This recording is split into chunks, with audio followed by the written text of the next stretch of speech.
우리 주위를 좀 둘러보실까요? 같이 곁에 계신 분들도 좀 봐주시고요. 서로 인사하겠습니다. 반갑습니다. 여러분은 킬 안에서 여러 교회를 다니시면서 예배하셨잖아요.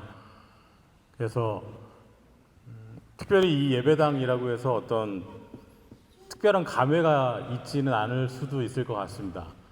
근데 저한테는 이 예배당이 우리 공동체를 만난 첫 예배당이잖아요. 그렇다 보니까 이 장소 이렇게 오랜만에 예배로 모이니까요, 정말 느낌이 좀 다릅니다. 그래서 아까 1시 50분 정도에 들어오는데, 저는 항상 들어오면 이 창틀 쪽에 먼지 쌓인 게, 보통 한국에 있는 교회에서는 이게 상상이 안 되잖아요.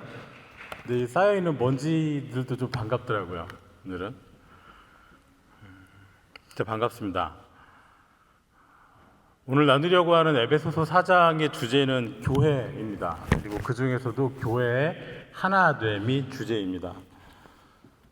코로나 이후로 많은 사람들이 영향을 받고 일들을 겪었지만은 기독교인들에게는 좀 다른 고민이 하나 더 있는 것 같습니다. 예배에 대한 변화죠. 사실 코로나 전에도 온라인 예배에 대한 얘기는 있었습니다. 온라인 예배를 하는 공동체들도 있었고요. 좀 규모가 있는 교회들은 대부분 인터넷으로 유튜브나 아니면 홈페이지에 영상으로 예배 전체 실황을 올려주거나 아니면 실시간으로 중계를 하는 교회들도 있었습니다. 근데 어디까지나 이제 주일날 모여서 예배하되 특별한 이유가 있어서 부득이하게 못 오는 경우, 그런 부분을 위해서 운영했던 것이었는데요. 이제 코로나가 되면서 유튜브나 줌으로 모이는 것이 유일한 선택지가 되어버렸습니다. 현장에서 얼굴을 못 보니까요, 정말 여러 가지 문제들이 드러나기 시작을 했습니다. 먼저는 말씀에 집중하기가 참 어려웠습니다. 그리고 설교를 하는 저도 그런 느낌을 많이 받았는데요.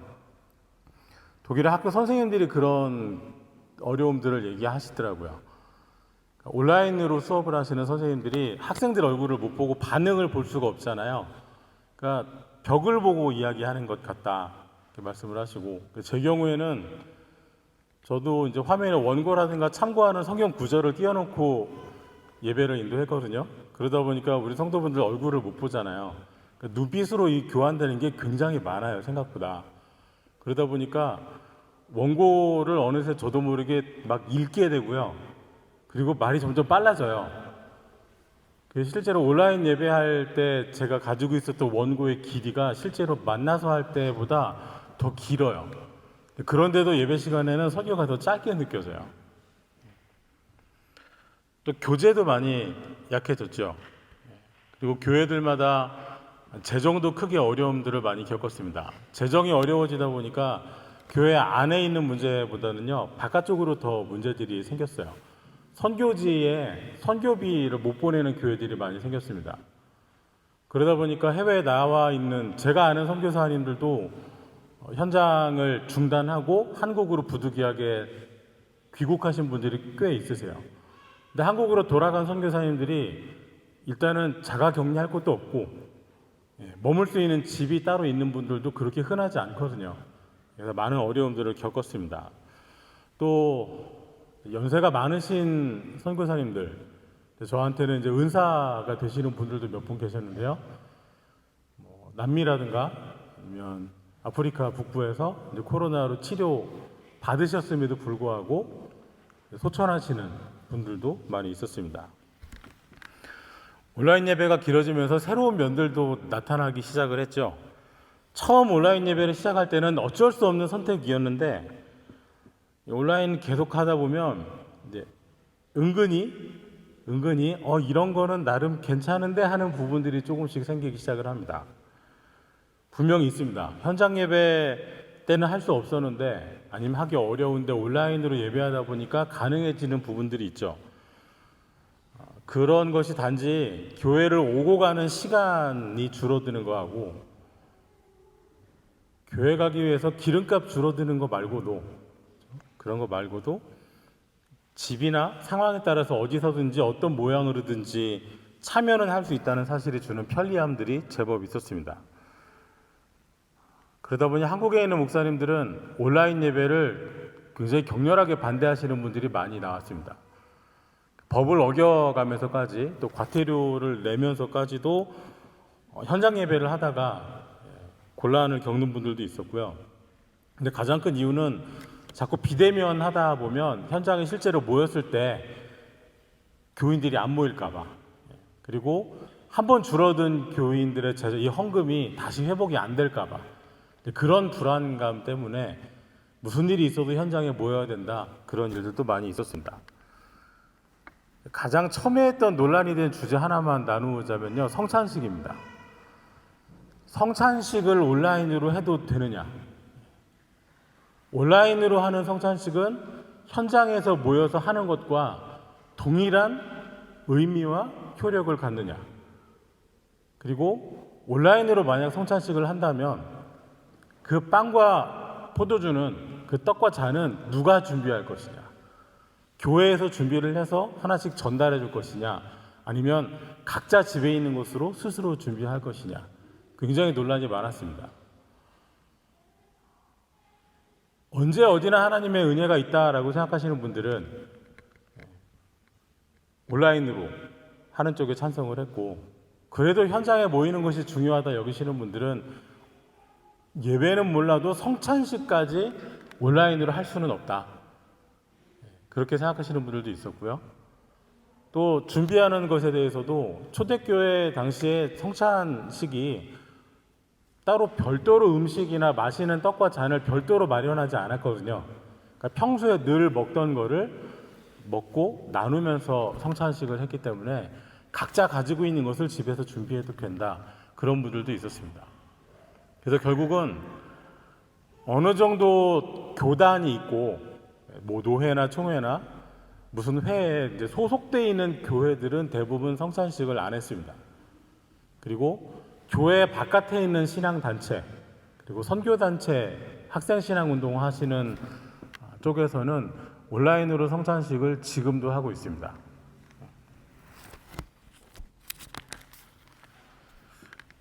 교회가 코로나 이전으로 완전히 돌아갈 수 있을까요? 이 코로나가 어느 정도 지나가고 나면 우리 신앙생활이 어떻게 달라져 있을까요? 분명히 이 기간이 우리 신앙의 모습에 어떤 식으로든 영향을 많이 주었고, 그 영향이 아마 꽤 오래 갈 것 같습니다. 예배에 대한 생각들도 많이 바뀌었고요. 기도에 대한 생각도 많이 바뀌었고요. 교제에 대한 생각들도 많이 바뀌었습니다. 생각해 보면요, 교회 역사를 한번 되돌아보면 초대교회 이후로 사실 코로나보다 더 극적이고 더 큰 일들이 사실 많이 있었습니다. 대표적인 것이 박해이고요. 또 하나 종교개혁도 그 중에 하나입니다. 네로 황제 때부터, 그러니까 이 세상 정부로부터 공식적으로 박해가 있는, 유대인들이 기독교인을 박해하는 거 말고요, 공식적으로 정부로부터 박해를 받기 시작한 게 네로 황제 때부터인데요. 마지막 로마에 의한 박해까지 다 합치면 기간이 251년이에요.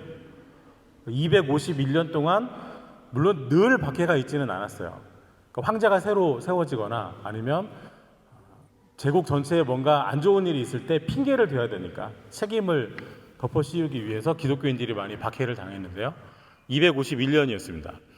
근데 박해 기간이 끝나고 나서 말하자면 지상으로 올라온 교회들, 로마 제국 전체가 기독교를 공인해주고 이제는 예수 믿는다고 해도 체포되지도 않고 매도 안 맞고 벌금도 안 되는 세상이 됐을 때 교회들이 지상에 올라와서 서로의 모습을 확인했겠죠. 로마에 있는 로마 교회 교인들, 그리고 각 로마 식민지의 에베소 지역에 있는 에베소 교회 성도들 서로 만나서 진짜 당신들이 거기 있었군요 라고 서로 존재도 확인하고 서로 신앙을 나누는데 굉장히 당혹스러운 일들이 많이 생겼습니다. 250여 년간을 서로 원활하게 소통을 못했잖아요. 신앙의 모습이 너무 달랐어요. 기도하는 모습도 달랐고요. 예배 순서도 달랐고요. 굉장히 성경에서 무엇이 중요한가, 예수님께서 이 땅에서 행하신 일 중에 어디에 우리가 강조를 두는가도 교회들마다 조금씩 보는 부분이 달랐습니다. 그래서 이 부분을 어떻게 일치할 것인가 굉장히 많이 고민들을 했고요. 그래서 기독교가 공인된 이후에 우리가 공의회라고 부르는 회의들이 많이 열렸습니다. 기준이 필요하죠. 당연히 기준은 성경이었고요. 나중에 종교개혁을 하면서도 똑같이 개신교에 속하기는 했어요. 로마 카톨릭에 반대해서 프로테스탄트 하면서 세워진 교회들인데 같은 개신교이지만 성찬에 대한 입장이 조금씩 다르기도 했었고요. 과연 신자의 공로가 어디까지인가? 우리 구원에 하나님의 은혜와 신자가 쌓는 그 행위의 범위가 완전한 하나님의 은혜냐, 아니면 신자의 행위가 우리 구원에 조금은 영향이 있다, 이런 부분들도 굉장히 차이가 많이 있었습니다. 그래서 교회들은 고민한 것이 성경이 명백하게 가르치는 부분하고 성경이 말하지 않는 부분을 구별해 보기 시작을 했습니다. 본질됨에는 하나를 이루고 본질적이지 않은 것에 대해서는 서로 각자의 입장과 상황을 인정해 준 것이죠. 이걸 보고 디아포라와 아디아포라 문제라고 합니다. 성경이 정확하게 명백하게 말하고 있는 것은 디아포라의 문제입니다. 예를 들면 십계명 같은 것이죠. 다른 신을 섬길 수 없고 우상을 만들 수 없는. 반면에 아디아포라의 문제는 본질적이지 않은 것. 예를 들면 성가대 가운은 입어야 하는가? 성가대 가운은 무슨 색이어야 하는가? 또 계절마다 다르잖아요. 절기마다, 교회 절기마다. 강대상의 위치는 어디이어야 하는가? 앞에 예배당 단상에 중앙인 교회들도 있고 측면인 교회들도 있죠. 또 예배 순서에서 대표 기도는 어디에 들어가고 헌금 광고 순서들은 어디에 들어가는가 하는 문제들이죠. 근데 교회가 본질에서 멀어지잖아요. 그럼 이런 비본질적인 걸 가지고 많이 싸워요. 전에도 한번 나눈 적이 있는데요. 앞에 여기는 나무지만 카페트 같은 거 깔잖아요. 녹색으로 깝시다. 푸른 초장이니까. 무슨 소리입니까? 예수님의 보혈이니까 빨간색으로 합시다. 싸워요. 이제 얼마 전에 들은 내용, 그 목사님 얘기로는 피아노가 항상 검은색이잖아요. 그래서 하얀색 피아노를 한번 놔봅시다. 그랬더니 장로님들이 난리가 났대요. 여기가 무슨 이 거룩한 교회가 무슨 뭐 그런 데냐, 뭐라고 그래야 되냐, 무슨 술집이나 악기가 있는. 그래서 목사님이 나는 그런 데를 안 가봐서 거기 하얀 피아노가 있는지 잘 모르겠다고. 본질에서 멀어지면 비본질을 가지고 많이 다투죠. 오늘 우리가 읽은 본문은 당연히 디아포라에 관한 부분입니다. 성경이 명확하게 가르치고 있는 교회와 교회의 하나됨에 관한 것입니다. 바울은 한 분 하나님께서 이루신 단 하나의 구원 사건에 근거해서 교회도 하나이어야 한다고 가르칩니다. 오늘 이 에베소서는 감옥에서 쓰여졌는데요. 우리가 생각하는 로마의 아주 무서운 지하 감옥 같은 게 아니고요. 사도 바울이 로마 황제에게 재판을 받게 됐습니다. 그래서 황제가 직접 판결을 내리는 재판이니까요. 그냥 평범한 흔히 말하는 잡범이라고 하죠. 그냥 일반 죄수들 가두는 감옥하고는 달랐어요.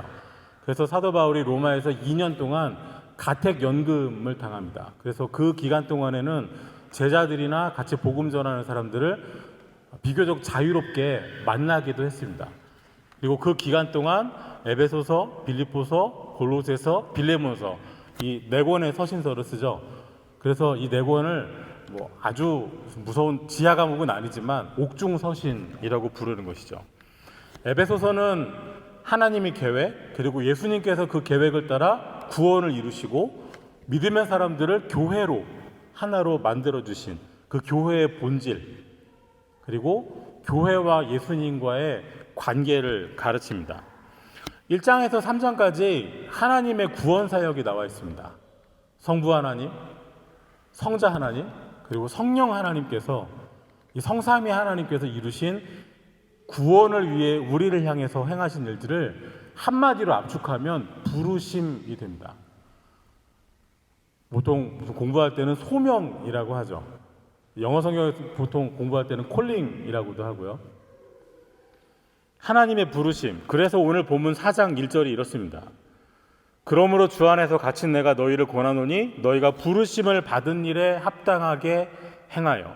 하나님의 부르심을 받았으면 거기에 걸맞는 삶을 살자는 것이죠. 하나님이 창세전에 우리를 택하셨습니다. 하나님께서 저와 여러분을 구원하시기로 작정하신 것은 세상을 지으시기도 전이었습니다. 그런 하나님의 택하심을 받은 사람답게 살아야 한다는 것이죠. 하나님의 자녀가 되게 하셨습니다. 자녀답게 살라는 것이죠. 허물과 죄로 죽었던 우리를 예수 그리스도와 함께 살리셨습니다. 그러니 죄에 대해서는 이미 죽어 있고 의에 대해서는 살아있는 사람으로 살라는 것입니다. 또 어떠한 공로도 없이 값없이 은혜로 구원을 받았거든요. 그러니까 우리도 누군가에게 복음을 전할 때 값없이 거저 전하라는 것이죠. 뿐만 아니라 우리는 예수님 안에서 예수님이 모퉁이의 돌이 되셔서 예수님 안에서 함께 이어져서 함께 지어져 가는 교회를 말하는 것이죠. 창세전에 예수 그리스도의 사랑 가운데 죄와 죽음으로부터 값없이 구원을 받아 교회로 부르셨습니다. 부르심에 합당하게 행하라는 말의 중심에는 교회의 하나됨을 지키라는 의미가 들어 있습니다. 교회로 부르심을 받아서 같이 지어져 가는 사람답게 행동하라는 것입니다. 같은 에베소서 2장 20절에서 22절 말씀을 함께 읽어보겠습니다. 너희는 사도들과 선지자들의 터 위에 세우심을 입은 자라. 그리스도 예수께서 친히 모퉁이 돌이 되셨느니라. 그의 안에서 건물마다 서로 연결하여 주 안에서 성전이 되어가고 너희도 성령 안에서 하나님이 거하실 처소가 되기 위하여 그리스도 예수 안에서 함께 지어져 가느니라. 이 말씀은 교회를 가리킵니다. 이것이 교회의 모습입니다. 하나님의 택하심 안에서 부르심을 받아서 자녀가 된 사람들이 함께 지어져 가는 것이죠. 서로 연결되어서 성전으로 만들어져 갑니다. 이미 구약시대의 성전이 아니라 예수님 오시고 죽으시고 부활하신 이후에는 우리 각자가 우리 안에 성령님이 계시는 우리가 성전이라는 사실을 고린도전서 통해서 많이 나눠봤습니다. 우리가 서로 연합돼서 연결해서 교회를 이루도록 예수님이 모퉁이 돌이 되주셨어요. 이 독일 말로 뭐라고 하나요? 코너스톤, 벽돌이 쭉 이어지면 옆으로 직각으로 벽을 쌓잖아요. 이 사이에 놓는 돌. 이 모퉁이 돌이 삐뚤어지면 건물이 똑바로 안 나오죠. 가장 중요한 돌입니다. 우리가 서로 연결되는 것은, 우리가 서로 교제할 수 있는 것은 우리 사이에 예수님이 계시기 때문이죠. 이 교회를 설명하는 이 구절은요, 솔로몬이 성전을 지을 때 그때의 모습과 이어져 있습니다. 다윗이 성전을 지으려고 했는데 못 지었죠. 결국은 그 아들 솔로몬이 지었습니다. 근데 성전은 다른 건축물하고는 좀 다른 방식으로 지었습니다. 열왕기상 6장 7절인데요. 이 성전은 건축할 때 돌을 그 뜨는 곳에서 다듬고 가져다가 건축하였으므로 건축하는 동안에 성전 속에서는 방망이나 도끼나 모든 철 연장 소리가 들리지 아니하였으며, 솔로몬이 성전 지을 때 돌로 쌓았잖아요. 이 돌을 채석장이라고 하죠. 돌을 잘 나오는, 거기서 다 다듬었어요. 용도에 맞게, 위치에 맞게 크기별로 규격을 다 정해놓고 미리 다 쪼아서 다듬어서 완제품을 가지고 왔어요. 그래서 실제로 성전을 짓는 현장에서는 쇠망치 소리, 도끼 소리, 연장 소리가 하나도 안 나는 거야. 그러니까 완전한 침묵 가운데, 사람이 내는 인위적인 소리가 전혀 안 나는 가운데 성전이 지어져 가는 거죠. 어떻게 하면 돼요? 만든 돌을 가지고 와서 그냥 연결 쌓기만 하면 되는 겁니다. 오늘 바울이 성도들이 주 안에서 연결되어서 성령님 안에서 하나님 거하시는 처소로 지어져 간다고 말하는 것은 성도들이 성전되었음과 하나의 교회로 서로 완성되어가는 이 모습을 설명하기 위한 것이죠. 오늘 우리가 킬 한인 선교교회라는 이름의 교회를 이룬 것도 마찬가지입니다. 예수님께서 우리 사이에 계심으로 우리가 서로를 알고 교제하고 서로를 위해서 기도합니다. 서로를 위해서 기도하시죠? 우리는 주님 안에서 서로 연결되고 지어져 갑니다. 아직도 우리는 지어져 가고 있는 중입니다. 안 끝났어요. 지금 현재 지금의 우리 모습이 우리 교회의 최종판이 아닌 거죠. 계속해서 교회는 날마다 지어져 갑니다. 우리가 연결되어서 지어져 가는데 필요한 것이 바로 다듬는 것이죠. 다른 사람과 함께 하기에는 어려운 부분들, 모난 부분들, 성전으로 함께 지어가기 전에 미리 다듬어 오듯이 하나님께서 우리라는 이 공동체를, 우리 교회를 주님 안에서 지어져 가게 하실 때 그때에도 우리를 다듬으실 것입니다. 그 다듬는 것이 바로 다듬어지는 그것이 부르심에 합당해지는 과정이기도 합니다. 하나님이 우리를 다듬으시면 아프겠죠. 모난 돌이 정 맞는다고 하잖아요. 돌을 깎아내잖아요. 그것처럼 하나님의 뜻대로 하나님이 원하시는 자리에 들어가고 서로 이어지려면 깎여야 되는 부분도 있고 다듬어져야 되는 부분도 있을 겁니다. 하지만 하나님께서 우리를 다듬으신다는 그 사실이 우리를 두렵게 하거나 우리를 얽매이게 하는 것이 아니고요. 오히려 우리의 구원이 얼마나 확실한지를 보여주는 겁니다. 우리가 부족하고 우리가 모나고 서로 맞지 않을지라도 결국은 하나님께서 우리를 끝내는 다듬으셔서 주 안에서 사랑 가운데 함께 연결될 수 있도록 만들어 가시기 때문입니다. 하나님의 부르심에 합당하게 행하는 것 어떤 것일까요? 에베소서 4장 2절에 모든 겸손과 온유로 하고 오래 참음으로 사랑 가운데서 서로 용납하고, 부르심에 합당한 삶을 산다는 것은 먼저는 예수님을 쫓아가는 겁니다. 다른 표현으로 하면 예수님 닮아가는 겁니다. 겸손, 온유, 오래 참음, 예수님의 것이죠.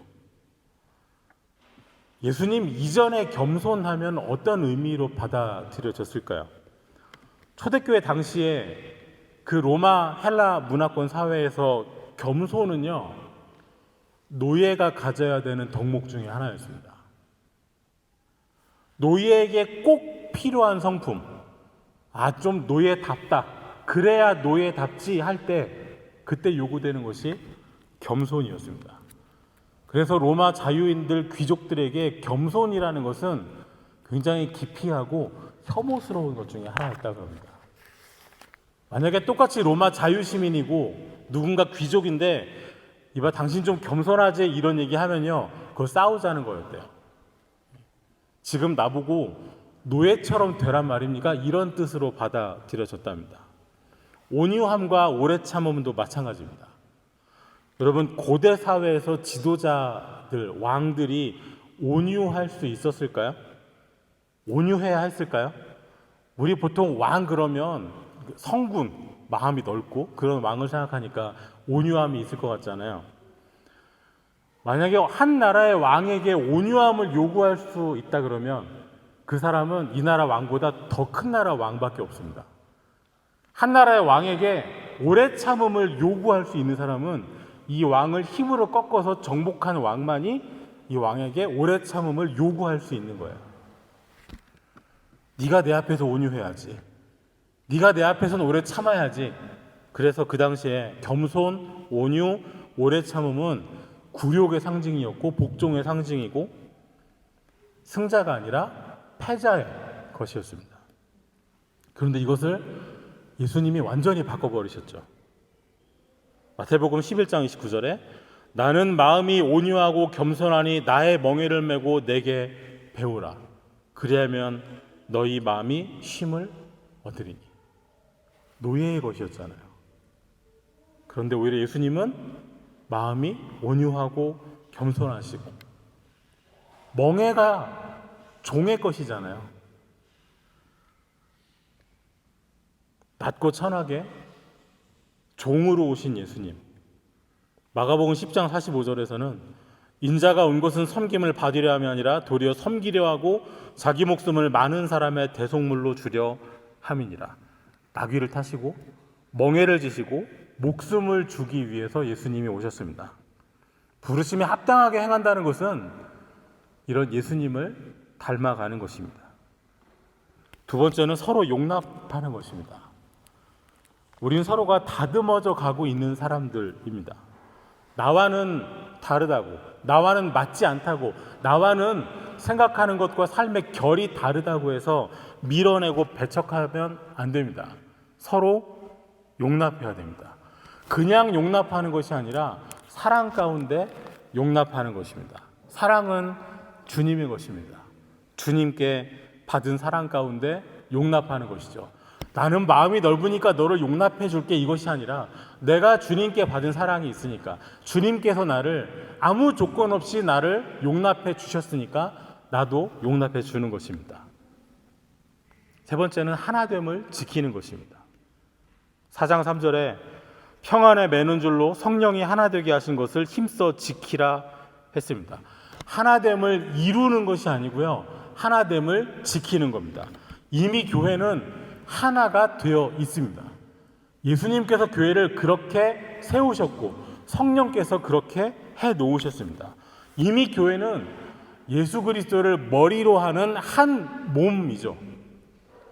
우리 몸에 각 지체, 손, 발, 각 신체 부위는 있을지 몰라도 한 몸이잖아요. 그것처럼 교회는 예수님을 머리로 하는, 예수님의 그 뜻에 따라서 움직이는 한 몸인 것이죠. 그리고 교회를 이루는 성도들은 예수님의 십자가에서 출발한 평안이라는 줄로 매어 있는 사람들입니다. 성도가 어떤 사람들이냐 정의할 때 매어 있는 사람들이라는 말보다 더 적합한 말을 찾기 힘듭니다. 여러분, 매어 보셨나요? 독일에 와서 말을 참 많이 봤습니다. 한국에서 별로 볼 일이 없잖아요. 동물원에는 말 같은 거 없잖아요. 제가 벌써 지금 사는 집으로 이사한 지 이제 1년이 돼 가거든요. 근데 그 전에 바닷가 살 때는요, 버스 정류장에 가면 거기에 말들을 길렀어요. 풀어놓고. 그러면 이렇게 풀을 뜯어서 이렇게 대고 있으면 와서 먹어요. 그게 재밌었습니다. 근데 이렇게 자유롭게 풀려 있을 때 말고, 이제 그 동네 승마학교가 제법 있었거든요. 말을 타고 가는 모습들을 종종 봐요. 근데 말이 되게 많이 뭐가 매여 있더라고요. 입에 재갈 있죠. 안장도 매여 있죠. 그리고 또 말뚝에 매이잖아요. 저런 것이 매이는 것이구나. 바울은 스스로를 말하기를 성령에 매인 사람이라고 했습니다. 매인 사람, 묶인 사람, 구속받는 거죠. 자유를 덜어내는 거죠. 불편을 감수해요. 나의 자유는 줄이고 내가 매여 있는, 나를 매고 있는 분의 뜻에 따라서 움직이는 거죠. 말은 고삐를 쥐고 있는, 짐승은 매어 있어서 고삐를 쥐고 있는 주인의 뜻에 따라서 움직이잖아요. 성령에 매여 있으면 성령께서 인도하시는 방향으로 갈 수밖에 없는 것이죠. 오늘 성도는 평안의 줄에 매여 있는 사람입니다. 우리가 매여 있는 줄은 공포나 두려움이나 압박에 의한 줄에 매여 있는 것이 아니라 예수님께서 십자가에서 이루신 평안이라는 줄로 우리를 매어 놓으셨습니다. 평안의 줄로 매인 사람들은 불편해도 힘들어도 내 마음대로 못해도 이것을 지킵니다. 주님께서 이루신 교회의 하나됨을 지키는 것, 부르심을 따르는 길이 바로 이것이기 때문입니다. 그래서 전도서 4장 12절에 이렇게 말했습니다. 한 사람이면 패하겠거니와 두 사람이면 맞설 수 있나니 세 겹줄은 쉽게 끊어지지 아니하느니라. 줄로 매어 있으면. 또 주님께서는 두세 사람이 주님의 이름으로 만나면 거기 함께 계신다고 하셨습니다. 매이면 불편합니다. 거북해요. 운동회 때 2인 삼각 해보셨나요? 두 사람 발 묶고 그게 매인 거잖아요. 하지만 그 매인 분이, 우리를 메어 놓으신 분이 주님이시라면 풀지 말아야죠. 우리가 하나됨을 지켜야 되는 이유가 4절에서 6절까지 이어집니다. 4장 4절에 몸도 하나이요 성령도 한 분이시니 이와 같이 너희가 부르심의 한 소망 안에서 부르심을 받았느니라.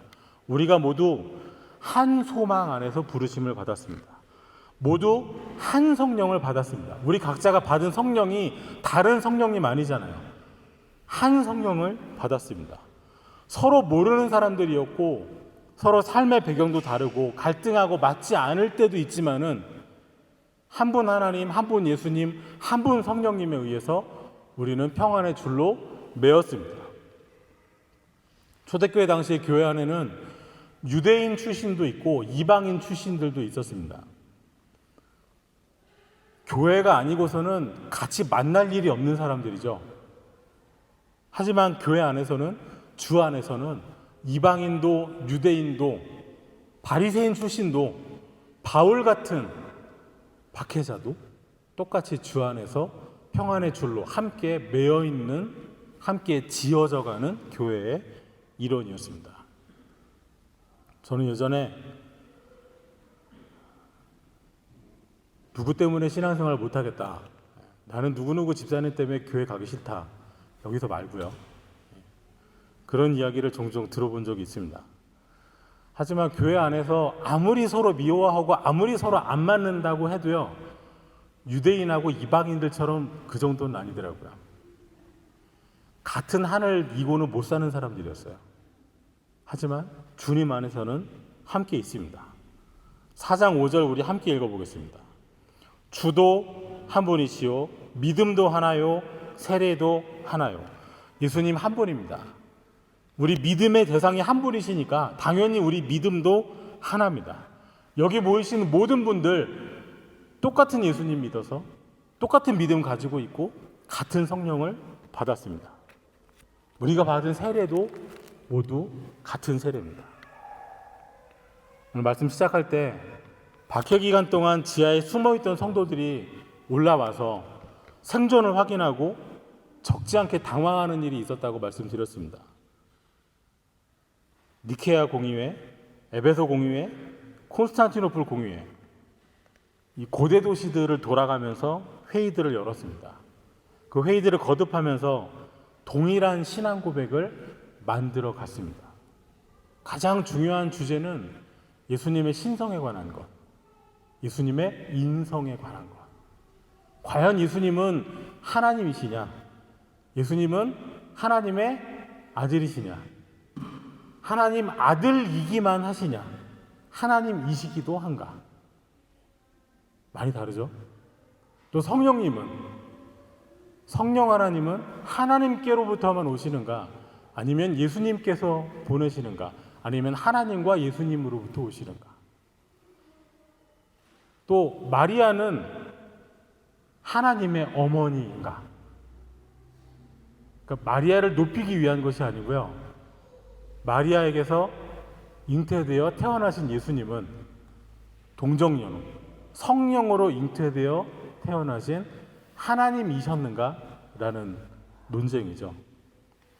그리고 삼위일체에 대한 250여 년을 따로 떨어져 있다가 250여 년 만에 만나니까요, 이게 너무 달랐습니다. 굉장히 많이 싸웠어요. 그리고 그때마다 다르게 믿는 사람들이 이단으로 분류되기도 했었습니다. 하지만 말씀의 기준이 있었습니다. 오늘 우리 읽은 본문을 보시면 성령도 한 분이시니 주도 한 분이시요 하나님도 한 분이시니. 여기서 우리가 날마다 고백하는 사도신경에도 나와 있는 우리의 신앙 고백, 하나님, 예수님, 성령님에 대한 교회의 공통적인 고백이 이루어졌습니다. 부르심을 따라서 말씀을 기준으로 교회의 하나됨을 이렇게 만들어간 것이죠. 여러분을 향한 하나님의 부르심이 있었습니다. 창세 전에 이미 여러분을 알고 계시는 하나님께서 예수 그리스도의 피로 여러분을 구원하시기로 이미 작정하시고, 또 예수님 오셔서 우리가 주님 알기도 전에 우리를 위한 사랑을 십자가의 죽으심으로 확증하셨습니다. 그리고 교회로 부르셨습니다. 이 부르심에 합당하게 사는 것, 예수님 따라서 온유하게 겸손하게 사는 것입니다. 초대교회 시대의 온유, 겸손, 오래 참음, 사람들이 다 거부하고 싫어하는 것들이라고 나눴습니다. 이 말씀 오늘 우리에게 적용하면 이렇지 않을까요? 오늘 우리가 기독교 신자로 살아간다는 것은 사람들이 안 하려고 하는 것, 싫어하는 것, 굳이 하고 싶어 하지 않는 것, 회피하고 싶어 하는 그런 자리에 기꺼이 서서 먼저 감수하는 것 아닐까요? 또 사랑 가운데 서로 용납하라고 하였습니다. 국어사전에는 용납하다가 이렇게 나와 있습니다. 너그러운 마음으로 남의 말이나 행동을 받아들이다. 너그러운 마음으로 다른 사람의 말이나 행동을 받아들이다. 우리 옆에 계신 분을 서로 보면서 한번 말해볼까요? 서로 마주 보실까요? 가까이 계신 분을. 자, 한번 해보겠습니다. 너그러운 마음으로 저의 말과 행동을 받아들여 주세요. 이럴 때 나인 하지 마시고요. 한 번 더 하겠습니다. 너그러운 마음으로 저의 말과 행동을 받아들여 주세요. 여러분, 사랑 가운데 서로 용납하시기 바랍니다.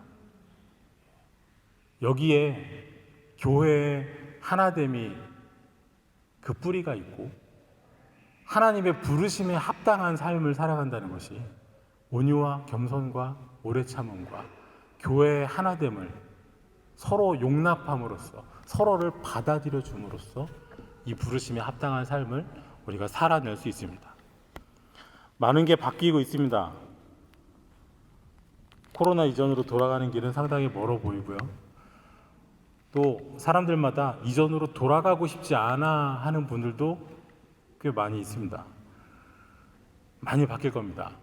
하지만 변하지 않은 진리는 형식과 방법은 달라져도 모임의 형태는 달라질지 몰라도 매체는 방법은 달라질지 몰라도 온유와 겸손과 오래 참음과 또 주님 사랑 안에서 서로 용납함으로 하나됨을 지켜나가는 것, 그 부르심에 합당하게 살아가는 것, 이 말씀은 우리에게 변하지 않을 것입니다. 그리고 이 말씀 따라서 오늘 우리가 이루고 있는 우리의 교회됨을 주 안에서 말씀으로 부르심 안에 하나 되어 있음을 오늘도 지켜나가는 길 한인선교교회 한 분 한 분 되시기를 주의 이름으로 축원합니다. 기도하겠습니다. 하나님 감사합니다. 우리를 향한 하나님 부르심이 있어서 허물 가운데 죽음 가운데 벗어나 하나님의 자녀가 되었습니다. 부르심을 따라 우리 주 예수 그리스도를 따르게 하여 주시옵소서. 주님께서 보이신 겸손을, 온유함을, 오래 참음을 배우게 하시고 주님 사랑 안에서 우리가 서로를 용납하게 하여 주옵소서. 믿음도 세례도 교회도 성령도 주님도 하나님도 하나요 한 분이시오니 오늘도 우리 하나됨을 이어나가는 킬 한인선교교회 되게 하여 주옵소서. 예수님 이름으로 기도하옵나이다. 아멘.